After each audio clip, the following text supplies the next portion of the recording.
हरे कृष्णा देवियों एवं सज्जनों, मैं गोपाल माधव दास अपने YouTube चैनल गोपाल माधव दास पर आपका हार्दिक स्वागत करता हूं, आपका अभिनंदन करता हूं और वासुदेव श्री कृष्ण से यह प्रार्थना करता हूं कि हे प्रभु, आप सबके जीवन में सुख शांति और समृद्धि लाएं, सबके दुखों का हरण करें, उनकी प्रतिकूलताओं का हरण करें और सबके जीवन में अपने श्री चरणों में भक्ति प्रदान करें। इसी मंगल और पवित्र भावना के साथ आज की बात हम प्रारंभ करना चाहते हैं। और जैसा कि आप जानते हैं कि हमारे सारे वीडियो केवल और केवल भगवान और भगवान से संबंधित, उनकी भक्ति से संबंधित होता है। आज का विषय वस्तु भी वही है।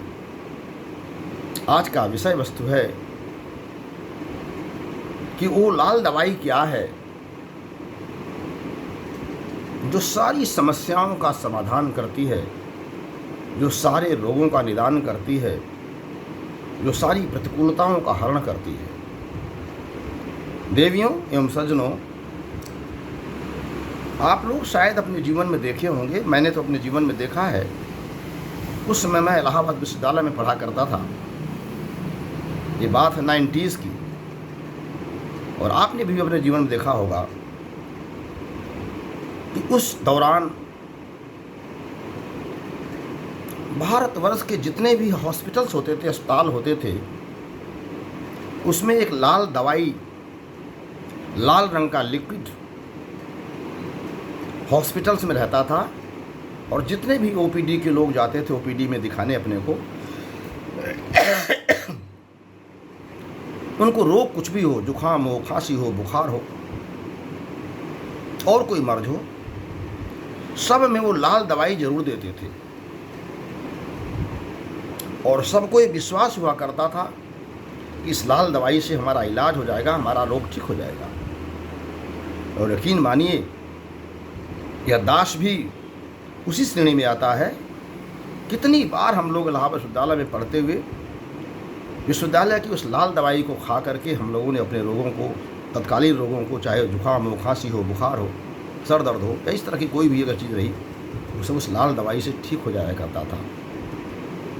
लेकिन क्या आज वही लाल दवाई आपको हॉस्पिटल्स में मिलता है क्या?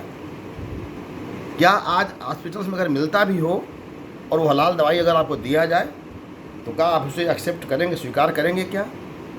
और यदि आपने स्वीकार भी कर लिया डॉक्टर के कहने पर, उसके कहने पर खा भी लिया, तो क्या उस लाल दवाई के प्रति आपका विश्वास बनता है क्या? और यदि विश्वास नहीं बनता है तो क्या लाल दवाई आपको फ़ायदा करेगी आज की तारीख में? नहीं करेगी। इन सारे प्रश्नों का जो मैंने भी आपसे पूछा है, सारे प्रश्नों का एक ही उत्तर है, नहीं। लेकिन उस समय इन सारे प्रश्नों का उत्तर था हाँ। अर्थात वह लाल दवाई फ़ायदा करती थी, लेकिन वही लाल दवाई आज फ़ायदा नहीं कर रही है, नहीं करेगी, क्योंकि समय बदल गया है। और लाल दवाई की अपेक्षा की जगह पर तमाम प्रकार के काले, नीले, पीले विभिन्न प्रकार की दवाइयाँ मार्केट में आ गई हैं। विभिन्न प्रकार के रोगों के लिए विभिन्न प्रकार की दवाइयाँ आ गई हैं। और हम उस लाल दवाई को अब तिरस्कृत कर दिए हैं, उसे समाप्त कर दिए, उसको भूल गए हैं। आप सोचेंगे लाल दवाई कहाँ से मैंने आध्यात्मिक बात में ला दी? हमारा विषय वस्तु अब प्रारंभ होता है यहाँ से। क्यों? आज की लाल दवाई क्या है? तो जिस प्रकार से उस दौरान, उस दरमियान, उस युग में, उस समय में सारी समस्याओं की, सारे रोगों का एक निदान वह लाल दवाई हुआ करती थी। लोग श्रद्धापूर्वक, विश्वासपूर्वक डॉक्टर के कहने पर उस दवा का सेवन करते थे और फ़ायदे उठाते थे। ठीक उसी प्रकार आज की हमारी लाल दवाई क्या है? आज की हमारी लाल दवाई है हरि नाम संकीर्तन, भगवान के नाम का जप। हरे कृष्णा कृष्ण कृष्ण हरे हरे, हरे राम राम राम हरे हरे। या भगवान के किसी नाम का जो आपको प्रिय लगता हो, उसके नाम का जप करना, उसके नाम का ध्यान करना, उसके नाम का कीर्तन करना, भगवान की लीलाओं का, भगवान के चरित्र का चिंतन मनन अनुशीलन करना, यही लाल दवाई है आज की। कलयुग में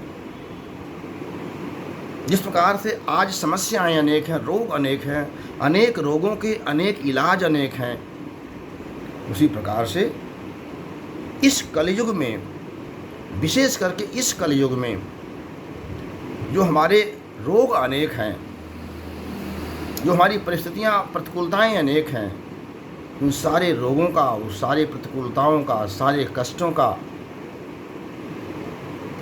अगर कोई एक लाल दवाई है, उस लाल दवाई का नाम है भगवान के नाम का कीर्तन, भगवान की शरण की शरणागति, भगवान की भक्ति। अगर आप भगवान की भक्ति करते हैं, अगर आप भगवान श्री कृष्ण की, भगवान श्री राम की, भगवान श्री विष्णु की, या किसी भी अपने गुरुदेव के, गुरु स्वरूप, भगवान स्वरूप, अपने किसी भी आप जिनको इष्ट मानते हैं उनकी शरण में हैं, और उस इष्ट के माध्यम से भगवान श्री कृष्ण की शरण में आप हैं, तो आपकी सारे रोगों का, सारे समस्याओं का, सारे प्रतिकूलताओं का समाधान आपको इस हरे कृष्ण महामंत्र के माध्यम से, भगवान के हरिनाम संकीर्तन रूपी लाल दवाई के माध्यम से समाधान हो जाएगा। लेकिन कब? जब आपको इस लाल दवाई रूपी भगवान के नाम पर विश्वास होगा, तब डॉक्टर बहुत अच्छा हो, सलाह भी आपको बहुत अच्छा दे रहा हो, लेकिन जब तक आप उस दवा को खाएंगे नहीं, डॉक्टर की बात पर विश्वास नहीं करेंगे, तब तक दवा कितनी भी अच्छी हो वो फ़ायदा नहीं करता है। क्योंकि विश्वासम फलति सर्वदा न कर्मम न च पौरुषम। आपका विश्वास फलता है। भगवान के नाम में अगर आपका विश्वास है, भगवान में आपकी श्रद्धा है, भगवान के नाम में अगर आपकी अटूट भक्ति है, तो भगवान का नाम आपकी समस्त समस्याओं का समाधान करने के लिए कलयुग में लाल दवाई की तरह ही है। कि समस्याएं अनेक, रोग अनेक, और समाधान हरे राम राम राम हरे हरे, हरे कृष्ण कृष्ण कृष्ण हरे हरे, ये लाल दवाई है। और ये लाल दवाई केवल कलयुग में काम करेगा। जैसे वो लाल दवाई जो हमको 90s में हम लोग फ़ायदा करती थी, आज वो लाल दवाई उपलब्ध नहीं है। उसकी जगह अनेक प्रकार की, अनेक रंगों की दवाइयाँ आ गई हैं, और आज वो लाल दवाई आपको फ़ायदा भी नहीं करेगी।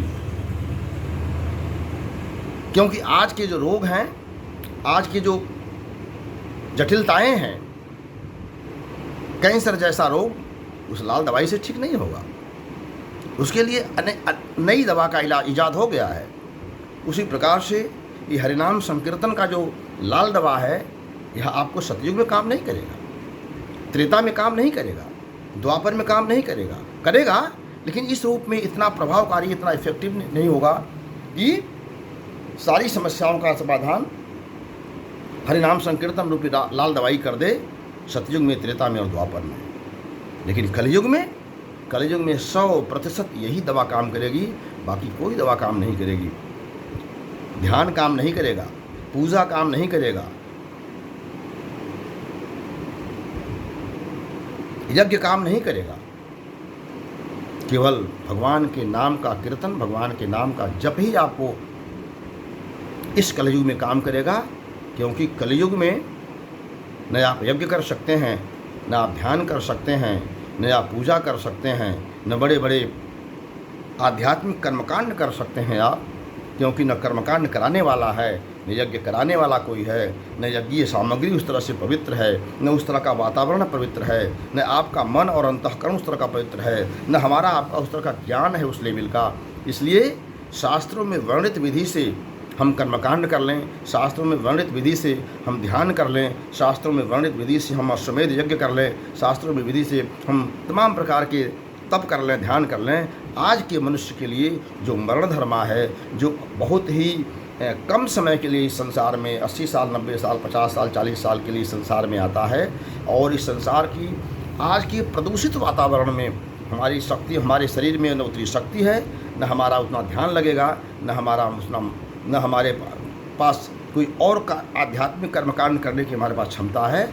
ऐसे में भगवान ने हमारे आप पर बड़ी कृपा करते हुए, बड़ा उपकार करते हुए और अपने सारे जितने भी उनके कर्मकांडीय उनका जो विशेषताएं हैं उनको संवरित करते हुए, उनको समाप्त करते हुए निष्कर्ष के रूप में, जिष्ट के रूप में उन्होंने अपने नाम का प्रचार किया कि नाम संकीर्तनम यस्य, नाम संकीर्तनम यस्य सर्व पाप प्रणाशनम।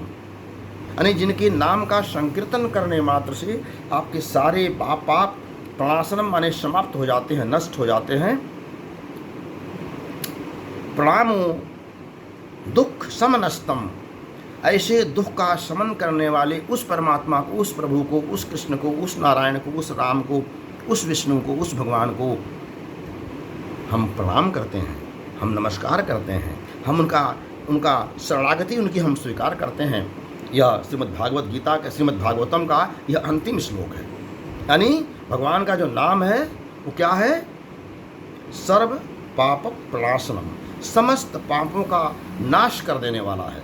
और आप जानते हैं और नहीं जानते हैं तो जान लीजिए कि हमारे जीवन में, वर्तमान जीवन में जो कुछ भी दुख आता है, जो प्रतिकूलताएं आती हैं, जो कष्ट आते हैं, जो रोग आते हैं, जो शोक आता है, जो पतन आता है, जो पराभव आता है, जो अपयश आता है, जो हानि होती है मेरे जीवन में, जो हमारा मरण होता है, ये सारा का सारा जो नेगेटिविटी है, ये सारा का सारा जो नकारात्मकता है, यह सब हमारे उन पापों के कारण से है। हमारे पूर्व जन्म के जो पाप होते हैं वही पाप हमारे जीवन में तमाम प्रकार के रोग, शोक, पतन, पराभव के रूप में आते हैं और हमें जीवन में कष्ट देते हैं।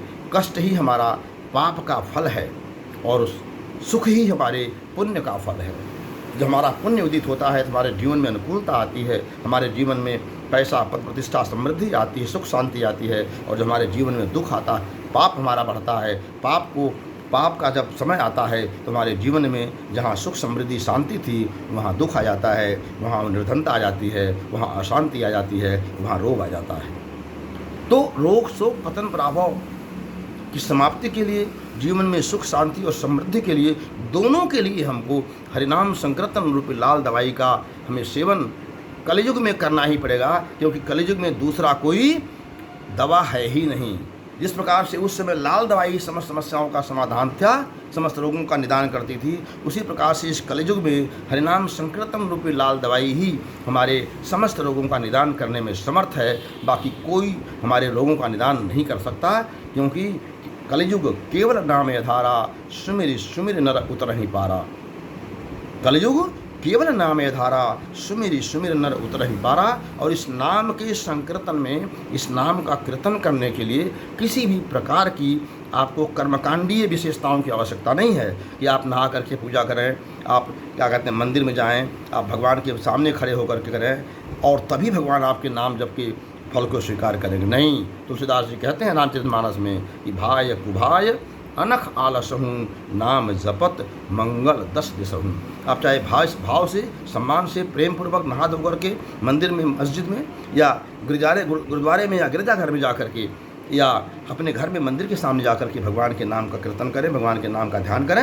या कुभाय माने बिना भाव के, बिना नहाए, पवित्र अवस्था में, अपवित्र अवस्था में काम करते हुए, खाना बनाते हुए, झाड़ू लगाते हुए, वॉशरूम जाते हुए, कोई भी काम आप कर रहे हैं वो करते हुए आप भगवान के नाम का जप करें। दोनों ही परिस्थितियों में भगवान के नाम का जप आपका भला करेगा, 10 दिशाओं में आपका मंगल होगा और उतना ही मात्रा में 100% ही मंगल होगा। ऐसा नहीं कि नहा करके करेंगे मंदिर में तो 100% होगा और बिना नहाए करेंगे तो 50%, नहीं, उतना ही होगा। 100% आपका 10 दिशाओं में मंगल होगा, इसमें तनिक भी कोई संशय नहीं है। तुलसीदास जी महाराज अपने रामचरितमानस में इस बात की पुष्टि करते हैं, सारे शास्त्र इस बात की पुष्टि करते हैं, सारे वेद आपकी पुष्टि करते हैं, सारे ऋषि महात्मा संत गुरुजन करते हैं। इसलिए आज की लाल दवाई क्या है? भगवान के नाम का, हरिनाम का संकीर्तन और इस लाल दवाई का सेवन करें और अपने सारे रोगों से मुक्ति पाते हुए भगवत धाम जाएं और इस संसार में जब तक रहें तब तक संसार के सुखों का भोग भी करें। हरे कृष्णा। यदि हमारी बात आपको अच्छी लगी हो, यदि हमारी बात में कुछ लगता हो हमने कुछ सही बात कही है, तो आपको इसे अधिक से अधिक लोगों को शेयर करना चाहिए। हमारे यूट्यूब चैनल गोपाल माधव दास को सब्सक्राइब करके इस दास पर अपने आशीर्वाद की वर्षा करनी चाहिए। हरे कृष्णा हरे कृष्णा हरे कृष्णा।